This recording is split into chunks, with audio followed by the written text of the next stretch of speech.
আলু ডিমের ঝোল এ এমন একটি খাবার, এ যেন স্বাদের এক বাটি নস্টালজিয়া। আলু ডিমের ঝোল কেবলমাত্র একটি রান্নার নাম নয়, এটি বাঙালির আবেগ, স্মৃতির অ্যালবাম আর প্রতিদিনের জীবনযাপনের এক অবিচ্ছেদ্য অংশ। হ্যালো এভরিওয়ান, আসসালামু আলাইকুম, ওয়েলকাম টু সুপর্ণাস কিচেন। চলুন তাহলে মূল রান্নায় চলে যাই। তার জন্য এখানে আমি দুটো ডিম সেদ্ধ করে নিয়েছি। এবার এগুলোতে কিছু মশলা দিয়ে দিচ্ছি লবণ, হলুদ গুঁড়ো, মরিচ গুঁড়ো এবং ধনিয়ার গুঁড়ো। মশলাগুলো দিয়ে এবার ডিমগুলো ভালোভাবে মেখে নিচ্ছি। এই কাজটা করে নিলে পরবর্তীতে যখন ডিমটা আপনি খাবেন তখন ডিমের মধ্যেও একটা মশলাদার ফ্লেভার পাওয়া যাবে। ডিমগুলো মাখিয়ে রাখার পর এবার নিয়ে নিয়েছি সেদ্ধ আলু। এতেও আমি সামান্য লবণ, হলুদ গুঁড়ো, মরিচ গুঁড়ো এবং ধনিয়ার গুঁড়ো দিয়ে মাখিয়ে নিচ্ছি। আলুগুলোকেও কিন্তু ভেজে নিব। ডিমগুলো মশলা দিয়ে ভাজার পাশাপাশি আলুগুলো মশলা দিয়ে ভাজার কারণে যখন তরকারিটা খাওয়া হবে তখন আলু এবং ডিম দুটোর মধ্যেই মশলার ফ্লেভারটা খুব গাঢ়ভাবেই পাওয়া যায়। এবার সবগুলো ভালোভাবে মেখে নেওয়া হয়ে গেলে সেগুলোকে একটা সাইডে রেখে চলে যাচ্ছি মূল প্রসেসে। কড়াইতে সয়াবিন তেল দিয়ে দিয়েছি। তেলটা গরম হয়ে গেলে ডিমগুলো দিয়ে দিচ্ছি। কিছুটা সময় নিয়ে অতি সাবধানতার সাথে ডিমগুলোকে ভেজে নিতে হবে।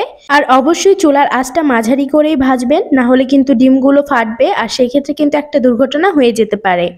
ডিমগুলোকে লাল লাল করে ভেজে নেওয়া হয়ে গেলে দিয়ে দিচ্ছি সেই মেখে রাখা আলুগুলো। এবার আলুগুলোকেও হাই হিটে ভেজে নিব।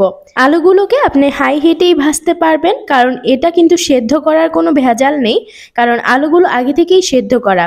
উপরে যখন এরকম লালচে কালার চলে আসবে তখনই বুঝতে পারবেন আমাদের আলুগুলো ভেজে নেওয়া হয়ে গেছে। এবার এগুলোকে উঠিয়ে নিচ্ছি।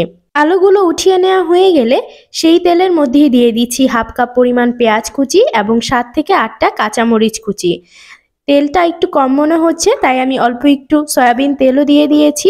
এবার পেঁয়াজ মরিচগুলো কিছুক্ষণ ভেজে নেওয়ার পর দিয়ে দিচ্ছি হাফ চা চামচ লবণ, হাফ চা চামচ হলুদ গুঁড়ো, হাফ চা চামচ মরিচের গুঁড়ো এবং সামান্য একটু ধনিয়ার গুঁড়ো। এবার সবগুলো মশলা কিছুক্ষণ ভেজে নেওয়া হয়ে গেলে দিয়ে দিলাম 1 টেবিল চামচ পরিমাণ আদা রসুন বাটা। সবগুলো মশলা কিছুক্ষণ কষিয়ে নেওয়ার পর সেই ভেজে রাখা আলুগুলো দিয়ে দিচ্ছি। এটাকে ভালোভাবে কষিয়ে নেওয়ার জন্য সামান্য একটু পানি দিয়ে দিয়েছি। আর এ পর্যায়ে সেই ভেজে রাখা ডিমগুলোও দিয়ে দিচ্ছি।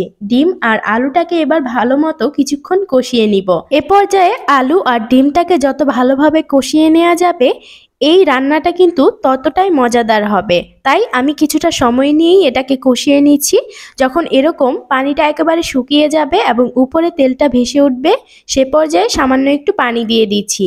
এখানে বেশি পানি দেওয়ার কিন্তু প্রয়োজন নেই, কারণ আমাদের আলু আর ডিমটা কিন্তু আগে থেকেই সেদ্ধ করা। শুধুমাত্র ঝোলটা একটু কমে আসলেই বুঝে নিতে হবে আলু আর ডিমের ঝোলটা একেবারেই পারফেক্ট হয়ে গেছে। এটাকে এখন সার্ভ করতে পারেন। আপনারা এটা ভাত, পোলাও কিংবা রুটি যে কোনো কিছুর সাথেই কিন্তু সার্ভ করতে পারেন। এটা দেখতে যতটা না লোভনীয়, খেতে কিন্তু তার চেয়ে অনেক বেশি মজাদার। আর আমি তো মনে করি এই অসাধারণ রান্না এতটাই সহজ যে যে কোনো মানুষ একবার দেখলেই এটা তৈরি করে ফেলতে পারবে। আর ব্যাচেলারদের জন্য তো এটা প্রধান একটা খাবার হতে পারে এবং স্পেশাল একটা খাবার হতে পারে।